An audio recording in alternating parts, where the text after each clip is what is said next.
Thank you all for coming to this installment of Behind the CV. This is a series that will be running every month during the academic year and hopefully next summer as well. And it's a partnership between CURF and MindCore. And I'm delighted. My name is Carrie Milch. I'm the Associate Director for Undergraduate Research at CURF. And I'm so delighted to be joined today by Dr. Gareth Roberts, who is an Associate Professor of Linguistics here at Penn. He is the Director of the Cultural Evolution of Language Lab and also co-director of the Social and Cultural Evolution Working Group. So thank you for being here. And to start us off, can you give us an introduction to who you are and tell us your story? Thanks, Carrie. Thank you also, by the way, for inviting me to this. That's a big question. So, to start off, I grew up in a fairly small town in northwestern Wales. There's actually one or two places around here named after nearby places. So Bryn Mawr, for instance, is actually named ultimately after the state in my town, which is called Dolbethau. And yeah, I grew up in a bilingual community. Most people in that part of Wales speak Welsh. I got at some point in my childhood, I got kind of interested in languages. People, it's one of those things where people will ask me what got me into linguistics, and I'd say, well, I grew up in a bilingual community. I learned a couple of languages in school. But these are also things which are available to my brother, who has absolutely no interest in language whatsoever. So at some point, for whatever reason, I got into languages and ended up wanting to study them further. So when I was a teenager, I started school, started learning French, and the French teacher had also spoke German, and his heart was a bit more into German than French, so he also offered a German class to students who were particularly interested. And I was one of them. And then there was also this thing, so my mother had also been somewhat into languages, and she'd gone to a school in the same town. And her German teacher had been a prisoner of war in Poland in the Second World War. And while he was there, he escaped 5 times, and he learned German, Russian, Polish, and then came back and wrote a book about this, which was later turned into a TV series. And also taught a class in Russian at my mother's school. So this meant that in the house, when I was growing up, there were various books about Russian and things like that. So I started learning a bit of Russian as well. And then when I was approaching 18 and was thinking about what I wanted to do at college, I thought, well, I'm into language. I could really be getting into this Russian thing, which is kind of cool. There's a different script and everything. I like German. So I thought maybe I could study German-Russian. And then, I could learn a bit more about language, learn a couple of languages well, chance to travel, perhaps become an interpreter, translator, something like that. So I ended up at the University of Nottingham in England, and I mainly chose that. So I went through the universities. Lots of universities offer German as a we don't say major in the UK, but the sort of equivalent. And a few offered Russian, and I chose the one that included a trip to Russia at the end of the first year. So I did that, went to Nottingham, and did German and Russian, and that included this trip to Russia at the end of the first year, and I spent third year in Germany and Russia. And this was great. I had a great time, but it sort of became clearer to me over time that really what I was interested in ultimately was just language in itself. I enjoyed learning languages, and I still do. But I really kind of enjoyed finding out about how language works as well. This idea of really what linguistics is about. So, I'd take whatever classes I could in linguistics or the history of languages. When I was in Germany for my year abroad, I took pretty much all the classes I took on linguistics. And then when I graduated, I didn't go straight to grad school. I was interested in spending a bit more time in Russia, which would be really interesting. I really had a good time there. So I went and taught English for 2 years in Moscow. Also traveled, I'd spent my semester abroad as an undergraduate in Voronezh in the south of Russia. So I worked as an English teacher in Moscow for a couple of years after graduating. And that was a lot of fun, and I improved my Russian and got to know lots of people. My wife actually worked for the same company as me at the same time as me, but she was in a different city, and we never met until a couple of years later.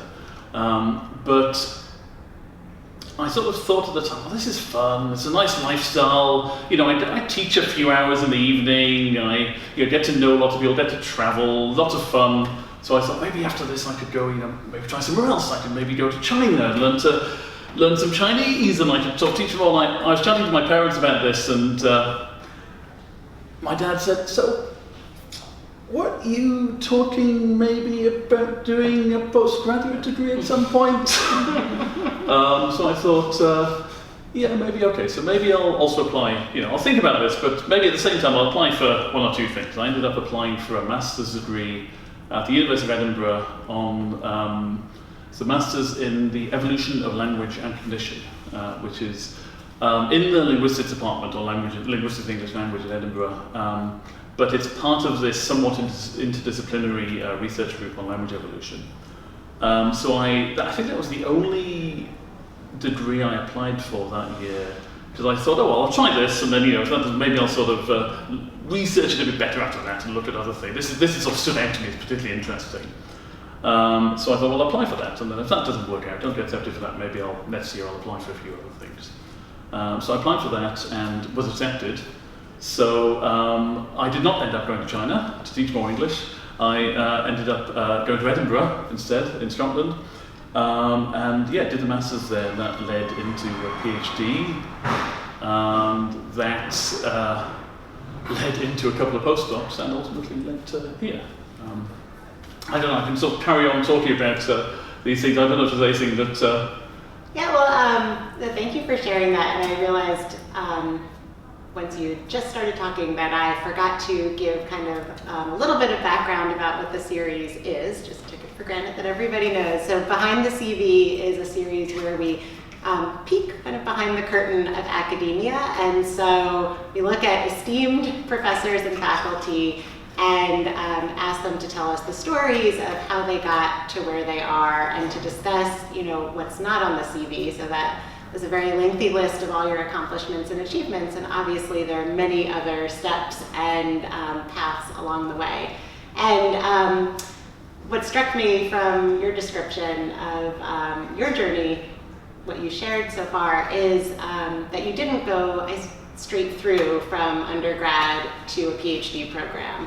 And that not only did you take time off to work and explore and live abroad, but that you then, did a master's program. And, then you kind of said it, led to a PhD and postdocs, and I realized that you're being mindful. But can you talk a little bit more, I think a lot of Penn undergrads feel pressure that if they think they might want to go to graduate school, or they're interested in research, that they must go straight through. And I think students are very wary of taking time off or exploring other interests. So can you talk a little bit about what that was like for you? I mean, it sounds like it was not a hard decision for you, if I'm hearing you correctly. And that actually graduate school was not even really on your radar at the time, but I don't know. Yeah, that's right. I think it was something, so as an undergraduate, a few people had suggested it to me occasionally, well, maybe you should think about an academic career. So I was sort of going in that direction, looking back, I was kind of interested in research, interested in all sorts of academic questions, and was very academically inclined. But no, when I graduated, what I most wanted to do was travel a bit more, actually, honestly, and in particular go back to Russia, where I had Germany was great, but Russia was a lot more interesting. I wanted to explore it a bit more. And yeah, I think I would say generally, I think it was a really good idea. Looking back, I think you're right. A lot of students feel that they sort of have to sort of carry on straight through. They shouldn't lose momentum in that respect. But I think there are some definite advantages to take a bit of time off. Not that it's for everyone, but you're not necessarily, for one thing, going to have much opportunity later to do this, right? So you have an opportunity perhaps before your undergraduate degree, right after your undergraduate degree. but then, at a certain point, if you, let's say you take an academic career, you're going to go to grad school, you're going to likely apply for academic jobs after that, and it's, I think, harder to take time off at that point. So I certainly say I think it was a good decision. And then I guess to fill in other parts of the story. So I, did the masters. The masters, I should say, it's more common in Europe, I think, to do a masters as well as a PhD. So in the US and some other countries like Canada and so on, a PhD typically includes a couple of years of taking classes, followed by research on a particular focus project. The UK and most of Europe, a PhD consists solely of that focused research project.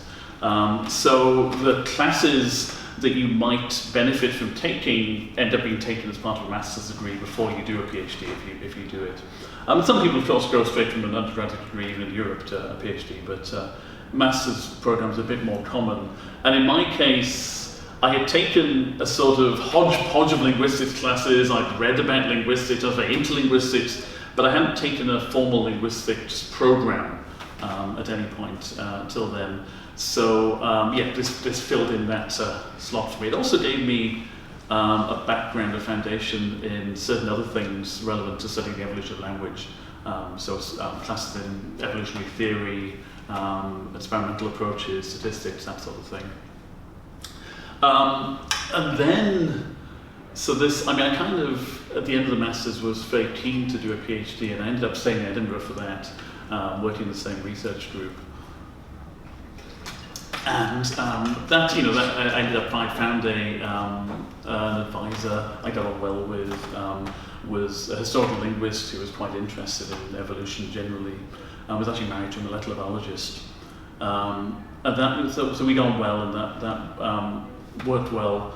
And then actually, while I was a PhD student, I sent, I think it was the second paper I wrote, I submitted to a special issue of a journal, and I was kind of, at the time, I think, a bit shy about my work, and I sent it, and I think I can't remember if it was more of a timing thing, if I was just feeling shy about it, but I didn't show it to my advisor before I sent it, or to anyone else with more experience than me. It was okay, and the reviewers liked it, but they had lots and lots and lots of revisions to suggest. And the action editor for the journal, Bruno Galantucci, ended up contacting me and saying, look, okay, how about we arrange a phone chat, and we go through the things maybe you should do and to change this. And it was fantastic. I mean, we had like a 2-hour phone conversation where we sort of talked about the paper and went into detail about how to improve it, and that was fantastic. I mean, I really owe a lot to him just for that. Then when I finished my PhD, I did a very brief postdoc at the University of Stirling, which is within commuting distance of Edinburgh in Scotland. This was using up some money left over in grant. PI was Christine Caldwell, who's in the field of cultural evolution. And that was nice. That was only really a 6-month thing. It was sort of, she had some money left over, which funded a very brief sort of postdoc. But while I was doing that, Bruno, who had been the action editor on this journal, had a position going in New York. And it turned out he had been impressed by the way I'd responded to his suggestions when he was action editor. So we were in touch, and I applied for the position and ended up going there and spending 3.5 years in New York, thinking at the time that, well, this will be a fun thing to do for 3.5 years, and then probably I'll end up going back to Europe in some way.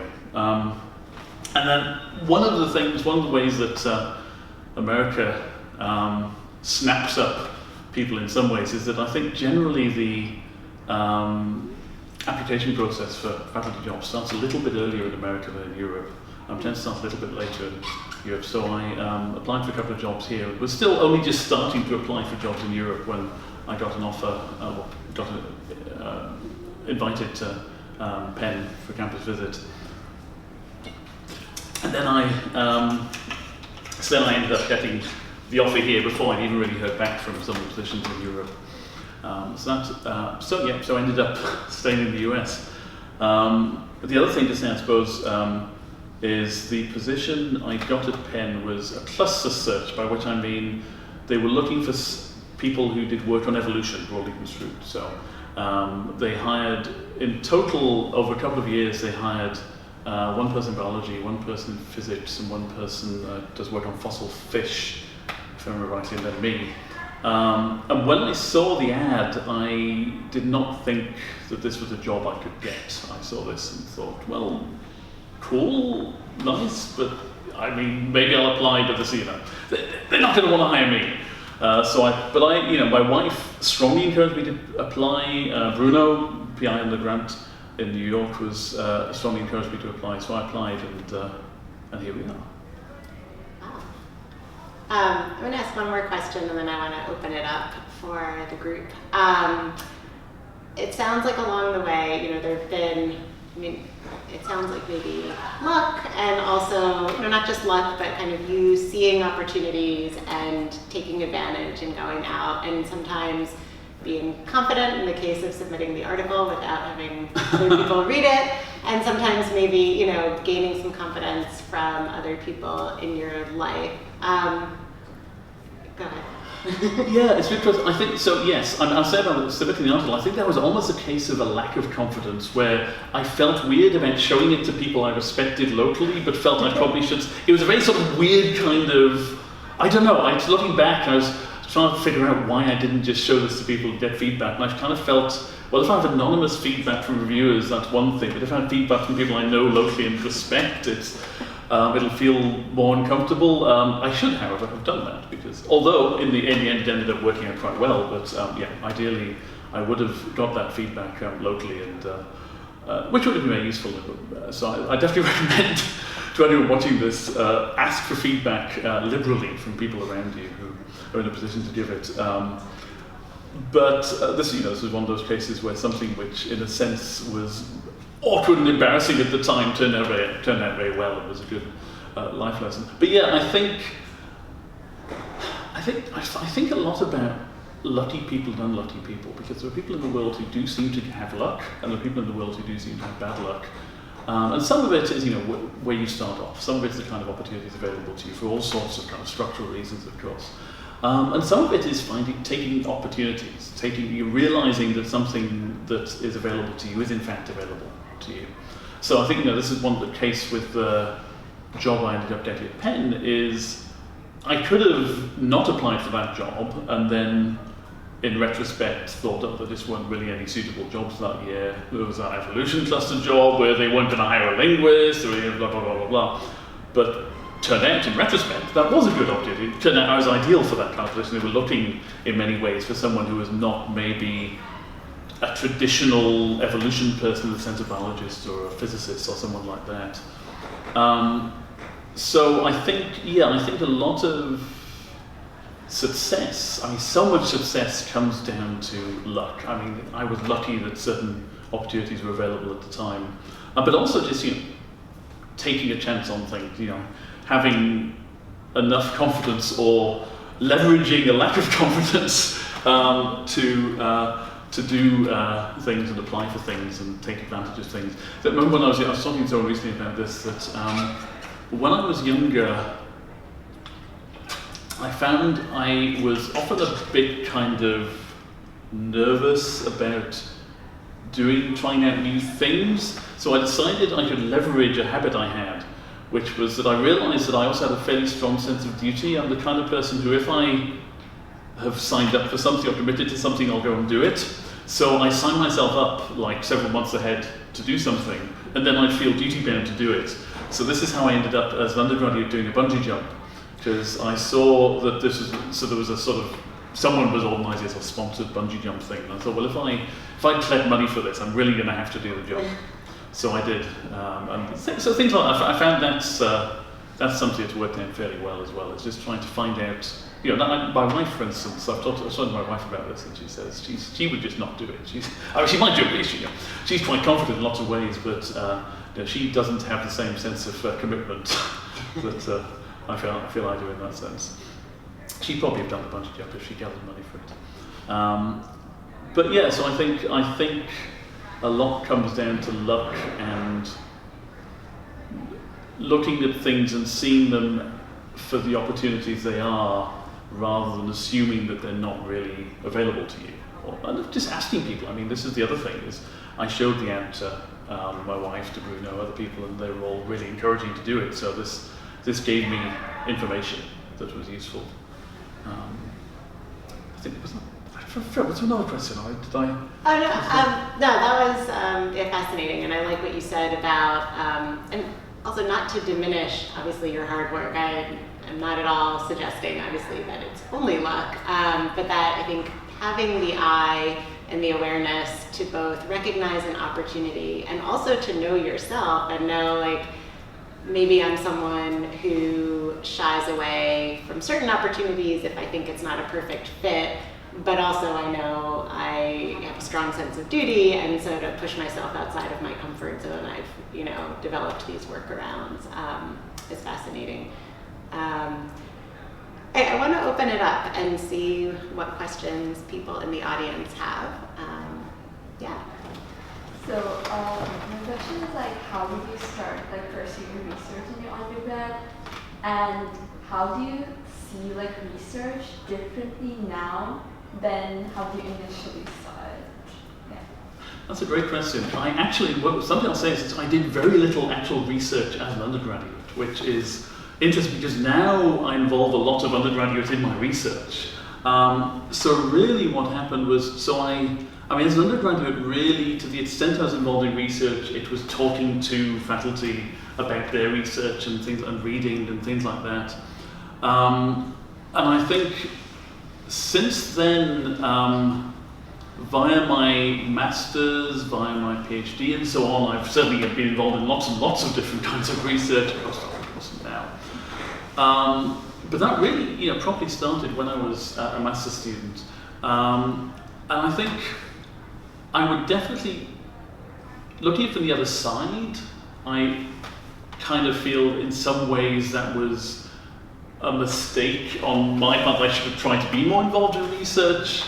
But on the other hand, it was a humanities department looking at German and Russian, and I don't know, how many opportunities there really were at the time compared with what I ended up doing.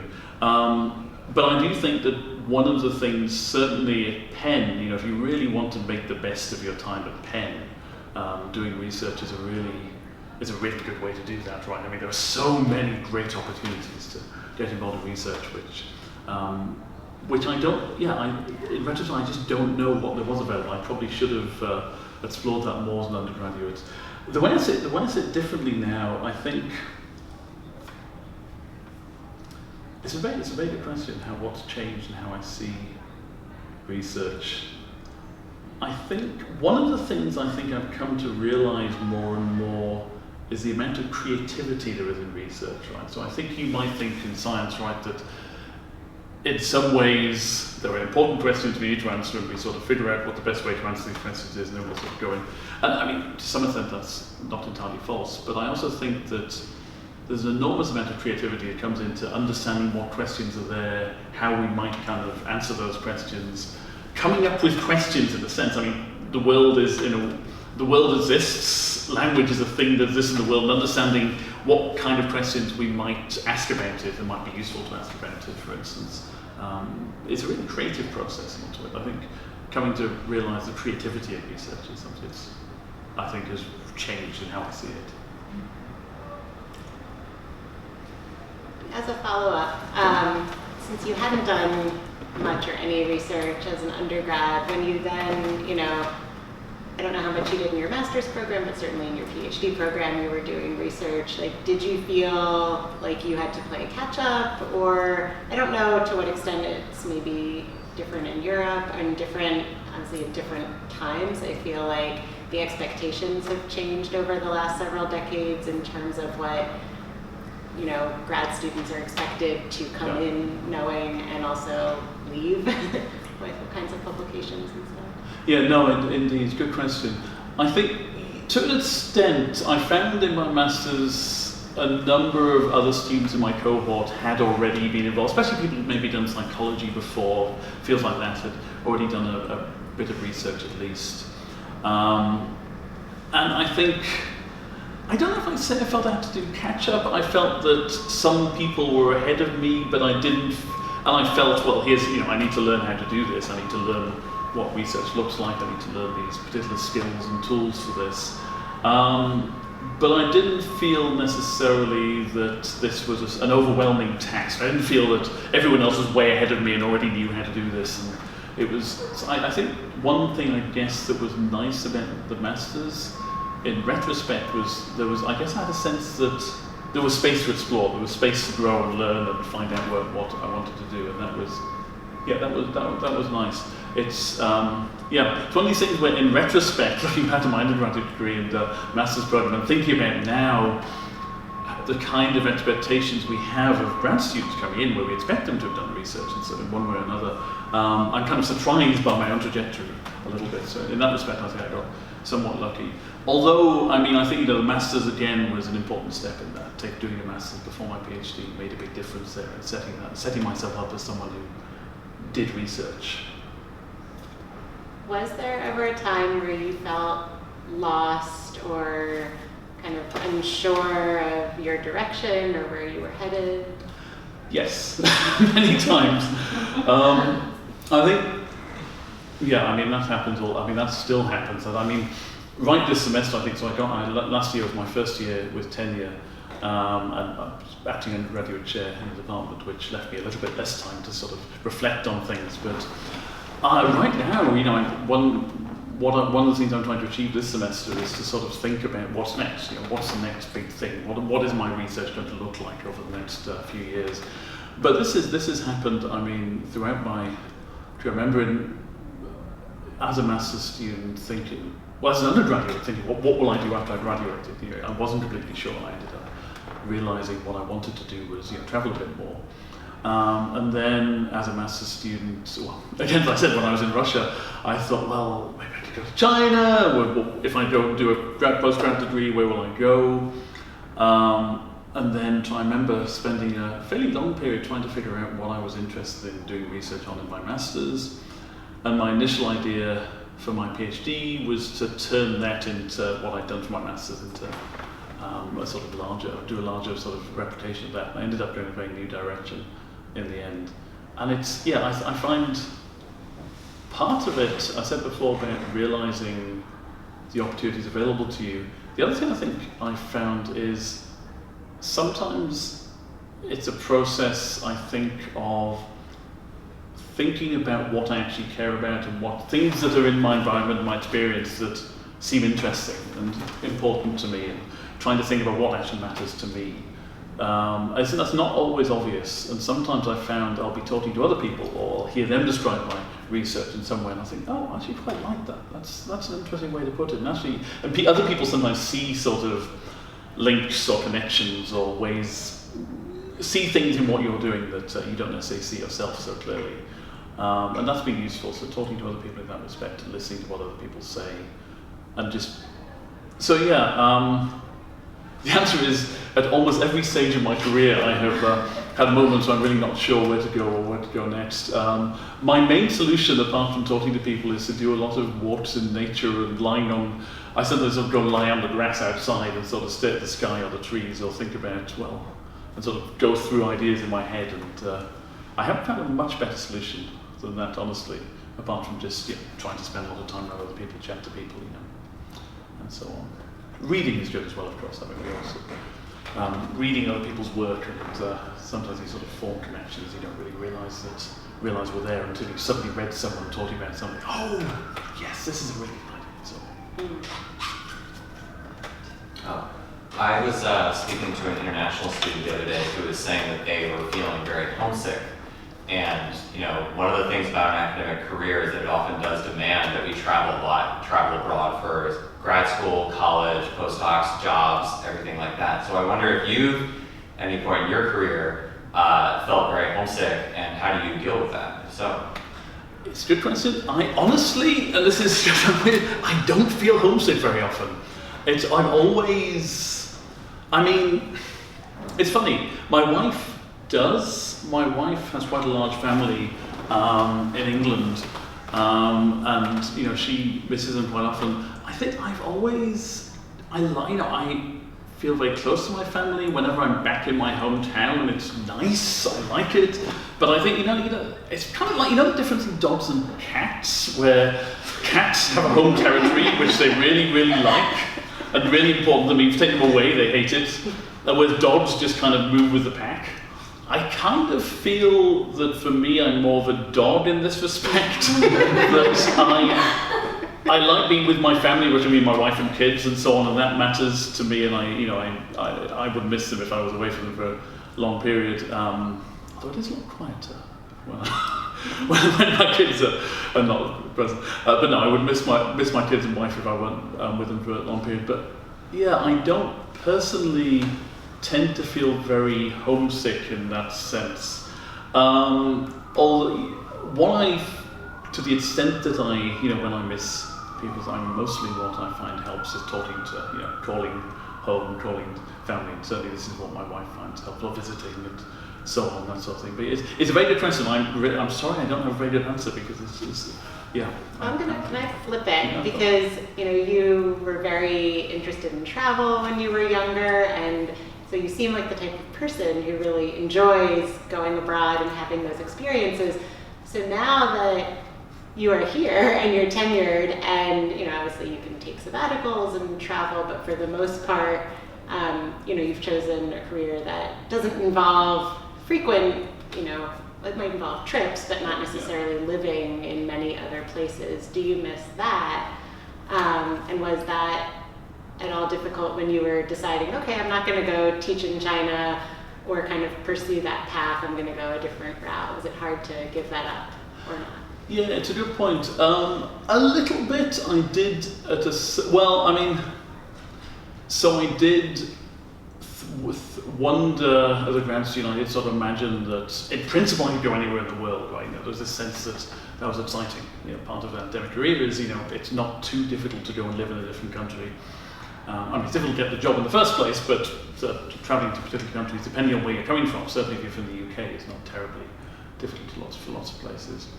I kind of miss it. On the other hand, I also enjoy the fact that I live in a country I did not grow up in. I've lived in lots of nice cities. Philadelphia is a great city. I enjoy living in America. I would miss it, and this was something I do. I do enjoy traveling for conferences. I do like traveling. I've traveled to Poland a lot actually over the last couple of years. And I think I would miss it if that was not such a part of my job. It doesn't have to be very far. I quite like visiting Canada. I quite like visiting. There's an evolution language conference in Wisconsin next year, which I'm looking forward to visiting and so on. So I think I do like traveling. I think this is one of the things I actually struggle with. Thinking about what academia should look like in the future, and thinking about the pandemic. Flying lots of places is not great. It's probably something we should all be doing less.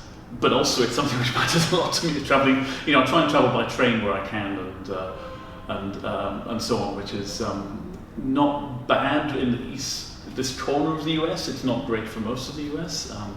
I did go once I did take a sleeper train to a conference in New Orleans once, which was really nice. So I would definitely recommend it. Say it? The Crescent. Yes, I think that's right.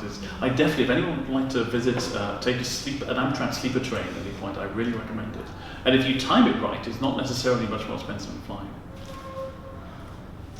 I have a question that's linked to sort of two of the things that you said, because it feels like you referenced the pandemic and thinking about, what do we do post-pandemic? And one of the things that we hear from trainees is this, is they're just not sure, like there's not as many jobs and they're not sure whether it's worth it. And it feels like you sort of touched on some of the things that make this career pleasurable. Laying on your back and looking at the clouds and applying creativity and getting to think about what you do next. But what are some of the kind of not so fun parts that you would like to get rid of? Of academia generally, a research career. Yeah, that's a good question. I think, there are a couple of things. One thing which I mean, for much of my career, for much of an academic career, you're precarious, right? There's this problem of not necessarily being sure if you have a settled career. And I remember there was a couple of years ago, actually, sitting at a pub with a couple of other people, postdocs, I think a couple of grad students, I think no tenured faculty, at least one or maybe two other tenure track faculty, and we were sort of complaining a bit about various aspects of academia. And the girlfriend of one of the people there who was not an academic asked, what would we like then? What would we like academia to be? And we actually ended up with our answer was basically the same, but with job security for everyone. Much better job security, which of course you get, I have now, thankfully, and you can get, but much, much less than you used to. I think the main thing is that I think there are other little things. So there's the flip side of getting to be in a place with lots and lots of really smart and interesting people is, of course, the kind of imposter syndrome where you sort of feel, well, I'm surrounded by these incredibly smart people who know so many things that I just don't know, so much more than me. It's very hard to see that you probably know some things that they don't know. And I don't think, I think if anyone is hoping that imposter syndrome disappears after a certain point, I'm afraid most of us will probably agree that it doesn't. But I think maybe get better at dealing with it. You sort of get better at thinking, well, I've obviously, whatever I am, I'm at least a probably fairly good imposter by now. So that's something. So there's that. And I think it also depends where you are. I think Penn is a nice place to work in the sense that you have a lot of freedom as faculty. There's really, provided you can, there were certain bounds obviously, but with it, provided you can find funding to do it, you can kind of do whatever you like, right? You can teach a lot of freedom, teach classes you'd like to teach and come up with interesting classes, lots of, pretty much whatever research you want to do, within, reasonable bounds. But I think not every university looks like that, so I think there's lots of research positions where things are it's a bit more difficult, you have much higher teaching loads, things like that. So I think, there are also aspects of academia which are not necessarily such an issue at Penn or a number of other institutions, but some places are much more difficult.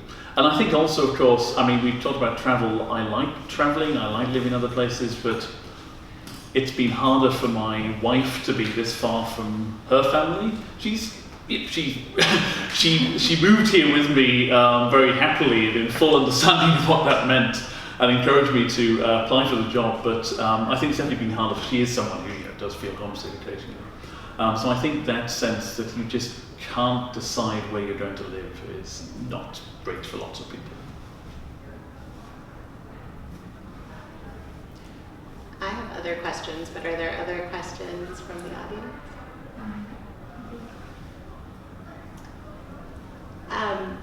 Can you talk a little bit about mentorship, like how you have found mentors and also your approach to mentoring students? Sure. So I remember talking to someone else about this recently. It's very strange, I think, as a student. I remember approaching the person who ended up being my PhD advisor about becoming my advisor initially on this master's project. And it's kind of weirdly like asking someone on a date. It's that sort of strange thing where you're specifically approaching someone you have one kind of relationship with and trying to turn that into a different kind of relationship. It's sort of, and there's that possibility they'll say no, or in retrospect, that's definitely not something one should. In retrospect, I hope you would like the students didn't feel like that, because I don't think there's that need to feel nervous about talking to people about being advisors, but it's a strange feeling. And in that case, as a student, it was a matter of finding someone in the department who I kind of clicked with, who's doing sort of interesting research. And I think at the time, in my case, I was in this language evolution group, but I was also particularly interested in certain questions about language change, which, so I sort of looked a little bit outside the group. So I knew that I would be able to get sort of informal mentoring within the groups. There were a number of people there. We had regular lab meetings with every people we talked about research with. So I thought it would be useful to maybe start talking to people outside that group who had skills and knowledge that was not yet so present in the research group. And that was nice, and I think made a difference. And then there was this thing with as a postdoc, I kind of got lucky where I formed this relationship via this awkward and embarrassing 2-hour-long conversation with the Action editor, who turned out to be a fantastic mentor. So he in particular, so I mean, my PhD advisor was great, but I think it worked out extremely well for me to go to a different place, spend time, there's a psychology department, another linguistics department as well, spend time with someone with a different perspective on things, different skills. And he was great. So he was the sort of person who thinks quite deeply and carefully about how to structure things. So he decided that we should, meet for, once a week. We'd spend quite a long period sort of talking about things and sort of working against each other. And that, I think, was really nice. And he was very keen to involve me in teaching and when I to get me sort of start off sitting in our class, then co-teaching, and then teaching the class fully. He also, which is something that I think a lot of advisors might forget to do. He also got me involved in reviewing papers as well. So he would get review requests, and then he'd invite me to be part of it, and then he'd inform the editor, and then I'd write a draft review, and then we looked at it together, and that was I think really useful. That kind of thing was really important. I've done this once or twice with advisees of my own. In terms of my own mentorship approach, I think so. It's partly trying to do things, trying to think about what worked well for me, but also something I've come to realize more and more is how much different people are different and need different things. And I think it's one of those things as a kid, right? People tell you everyone's different. You grow up saying everyone's different. The world is made up of people of all colours, creeds, interests, different abilities. And you think, this is lovely, wonderful, And then as I've grown up, I've realised how true this is. That really people do. I see it in my own kids, who just came out of the womb with radically different personalities from each other. And you start to realise this really matters. This actually makes a difference to how you work with them and what they need, and also the kind of background they have, not just personality, the kind of things they know about or don't know about, and the way they want to structure their time and so on. So I think a part of my mentorship is figuring out what the person I'm working with needs and what that is going to look like. How to make this work best for them. The other thing, the thing I struggled with the most is with undergraduates, I guess especially, but also any level, is figuring out the balance between telling them what to do, giving them strong advice, but also letting them make mistakes and find things out for themselves. I think getting that balance right is hard. And again, this varies from person to person. Some people need or want more advice and instruction. Some people maybe want a bit more freedom, but perhaps should be recommended. So this is the thing of myself submitting that paper without actually having anyone look over it. I think in many ways I was a very independent student, but I probably could have done with someone advising me to be just a little bit less independent. So I think finding that balance is hard. I don't think that's a learning. It's all a learning process, right? I think this is still something I think about, and it always takes a little bit of adjustment and work. And I always tell students too that there's, the mentoring relationship goes two ways, and Absolutely. So students should be advocating for themselves as well. And if they're not getting what they were hoping for out of the mentoring relationship, to speak up, could you provide a little more guidance to me, or more feedback, or would it be okay if I approach this project a little bit more on my own? And I think, especially at the undergraduate level, students are often reluctant or unsure how to approach that relationship and those conversations. Yeah, no, that's absolutely true. I think, and understandably, there's this sense of hierarchy, which it's just for a reason. And it's you want to your student's not your friend. You don't want to sort of act as if you're trying to be their friends, but you kind of want to make people feel comfortable about disagreeing with you and challenging you and telling you things that aren't working.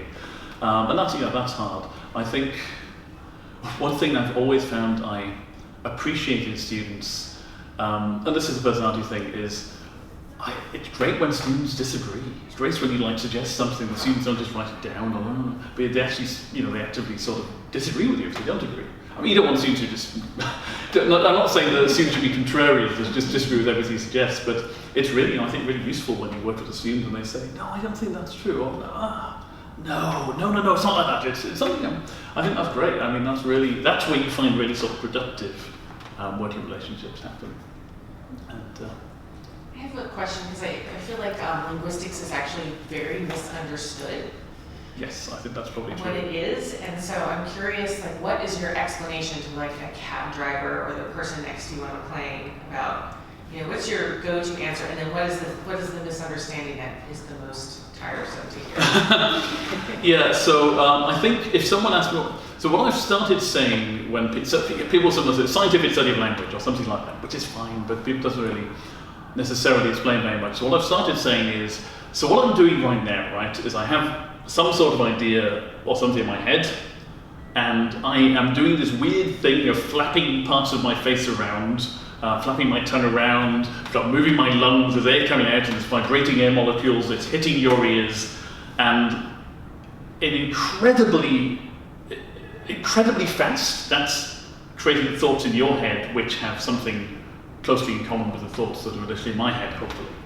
And linguistics is about figuring out how that works. How does that happen?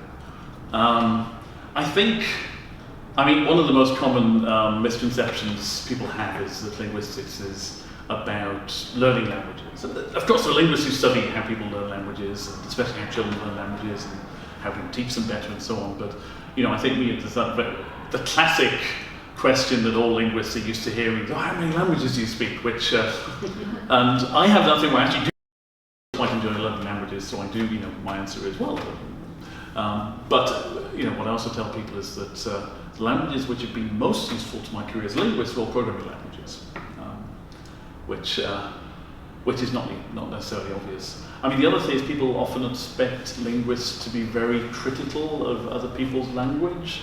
It's really the opposite, right? So linguists are really used to, in the same way that you don't expect, same with zoologists don't go out and sort of decide, well, this is a really good species, that's a terrible example of this species, we don't want to look at this. Yeah. Linguists on the whole are really just interested in how variation happens. And they think, what linguists will do, which is more annoying, is that they'll go up and ask you really annoying, fiddly questions about, so you said this, when you say that, could you also have said this? And would this be the same or this? I mean, that's a different sort of annoying. And then in terms of, I think Penn students don't have to make this choice, but if a student had to choose between a summer doing research in a lab on campus or a summer spent in a foreign country, which one do you think is the bigger learning experience? That's a good question. That's a loaded question. I mean, it depends a bit, right? What country, what are you doing in that country, what lab? Yeah, I mean, they're not mutually exclusive. No. It's certainly not at Penn. Go to a foreign country and join the lab. I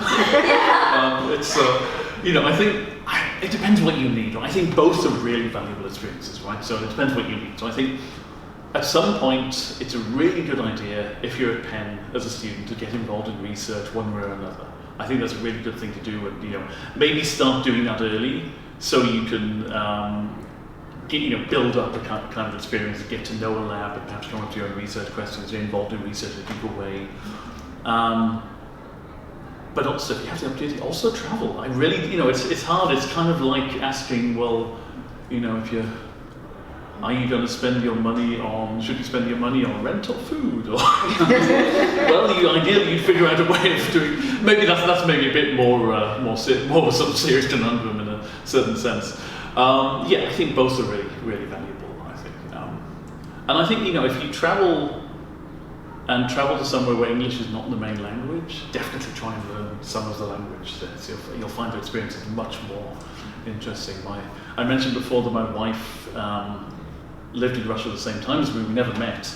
She did not learn much Russian. She learned a bit, and she hoped to pick more up while she was there. One of the things she regrets is not learning more Russian, because she feels it would have really sort of expanded your opportunities there. That's also something I'd recommend. a bit of a wild card question, but what do you think you would have been if like you had not been involved in research or academia? That's a great question. What would I have been if I hadn't? I mean, I initially thought, I think something to do with language.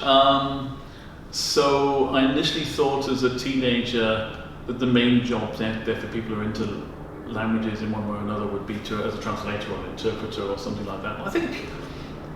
I think I would have enjoyed that too. I don't think I would have enjoyed it quite as much. One thing I do like about my job is the variety. So one day I might be programming something, another day I might be doing data analysis, another day I might be reading some papers. There's all sorts of different things you might do day to day, interact with people and so on. And I think if I had become a translator at least, my impression of the field, and maybe I'm just wrong about translating, but my impression is there would not be quite so much variety. As an interpreter, maybe depending on what kind of translator or interpreter you are, you get to meet lots of different people and translate different things. But I think that's probably where I've ended up. But who knows?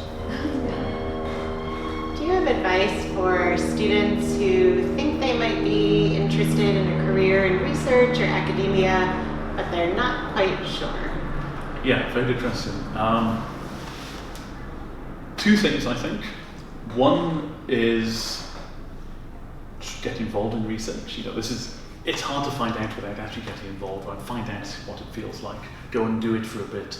And ask people who are ahead of you what they feel about it, how are they enjoying it, what their day is like, ask lots of questions, talk to lots of people, but also to get involved yourself.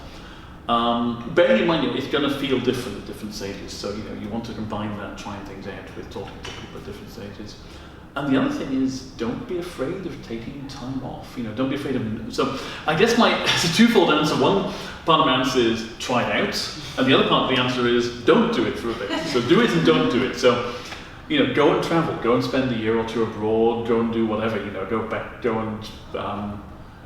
your hometown and do some whatever job there, and then see what do you feel then that you're missing. What do you feel? Is that something you want to keep doing? You've travelled to. If you go and live in Moscow and teach English, I wouldn't necessarily recommend Russia at the moment, but go and live in some country and teach English for a bit and decide, well, how are you enjoying this? Are there other things you'd rather be doing? What is it that you miss about the things you've done before? Where do you see yourself going? So I think those are two things really: is try it out and then try not doing it. We probably are out of time.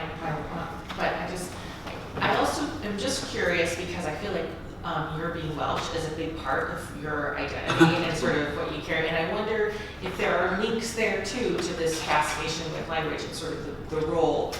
Like it seems political. Yeah. Like Yes. What is your being Welsh? Like how does that come into what you're doing today? It's a good question. I mean, there's this thing, right, that. So it is important to me, definitely. I grew up with a bilingual community. I speak Welsh exclusively to my kids here in Philadelphia. So my kids, they don't speak much Welsh back, but they don't. That's all I speak to them. I don't speak English to them. And I care about the language a lot. It matters to me that the people will continue to speak the language in coming generations. And all that matters. And I think that's that political dimension in that respect. And in some ways, being a linguist is clearly related to this. I grew up in a bilingual community. I care about language. Being a linguist gives me certain intellectual, practical tools potentially for thinking about how to support languages, minority languages. That being said, I don't know what the causal relationship there is, right? So my brother grew up in exactly the same community. He also speaks Welsh. He also, all our schooling was in Welsh. He also, had the same kind of opportunities I did in that respect. He has no interest in languages generally. Lives in England now. He can still speak Welsh. I think I haven't talked to me Welsh for a long time. I would assume he still speaks Welsh and still can sum it up. But obviously, a big part of this is just I think that I grew up and was interested in languages, and it's also the case that I happen to have this personal connection with a particular language which matters a lot to me. And the two things, there's synergy there, but I don't know. It probably helped to shape the kind of linguist I am in one way or another, but I'm not quite sure how, if that makes sense.